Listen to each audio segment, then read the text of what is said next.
j'ai rencontré au samedi de Rodin le commandant doyen Parigot. Un athlète admirable. Sportif, épée, cheval, poids, gymnaste et homme lettré. Il a offert de poser pour moi. Dès qu'il le pouvait, il me donnait quelques instants, un quart d'heure ici, un quart d'heure là. Et dès que mon modèle en terre fut terminé, il se trouva qu'il avait posé 10 heures en comptant toutes les séances. Il m'a inspiré tout naturellement de me lancer sur l'un des travaux d'Hercule.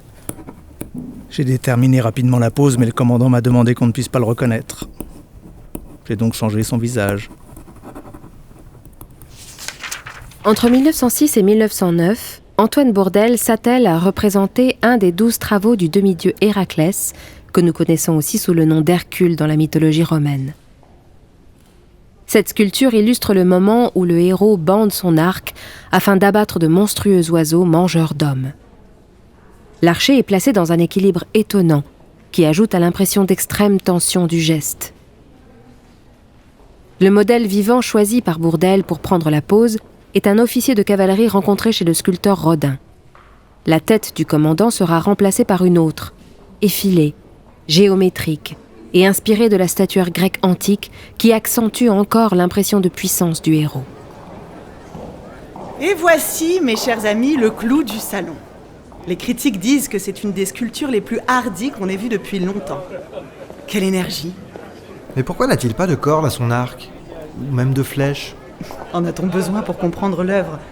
Non, bien sûr. On perçoit d'autant mieux l'attitude d'Héraclès rassemblant son courage et ses forces afin de triompher de ses ennemis mortels. La pose est un peu bizarre, non? Enfin, exagérée pour le moins. C'est cela qui est très fort. Il va bien au-delà du simple geste naturel de l'archer. Et puis, je crois que Bourdelle va pouvoir se défaire de l'éternelle comparaison avec Rodin. Au Salon de la Société nationale des beaux-arts de 1910, l'Héraclès de Bourdelle enthousiasme le public et marque un tournant dans la carrière de l'artiste à presque 50 ans. Après avoir travaillé 15 ans dans l'atelier de Rodin, notamment comme praticien pour tailler ses œuvres en marbre, Bourdelle s'éloigne désormais de l'influence du maître. Il recherche une expression plus personnelle, faite de lignes plus sobres, un grand équilibre entre les pleins et les vides, une volonté de rigueur et d'harmonie inspirée de la sculpture antique. Pour Héraclès, Bourdelle est passé de premières études d'environ 60 cm de haut à une version monumentale mesurant 2,50 m.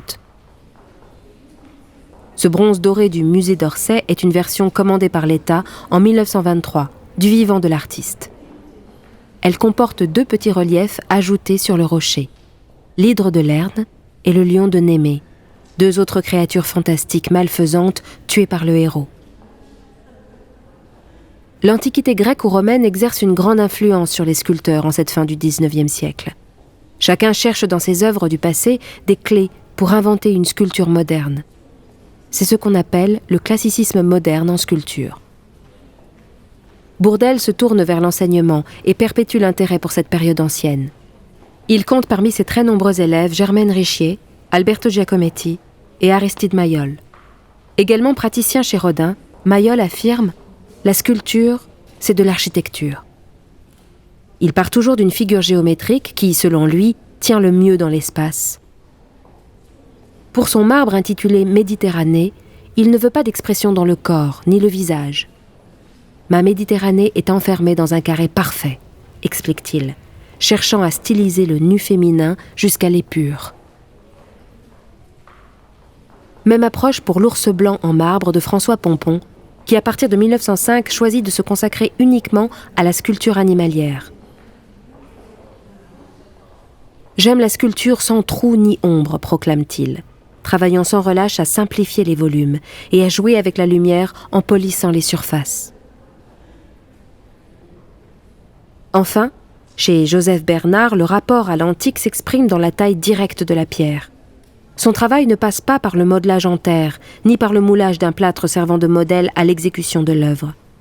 Il effectue toutes les opérations lui-même pour obtenir une œuvre plus simple, plus archaïque, qui respecte la forme du bloc dans laquelle elle est taillée et révèle sa matière brute.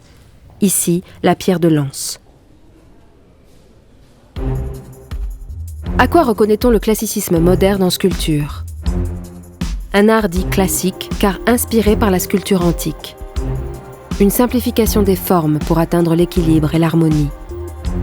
Un attrait pour le travail de la matière. Un goût pour l'art monumental.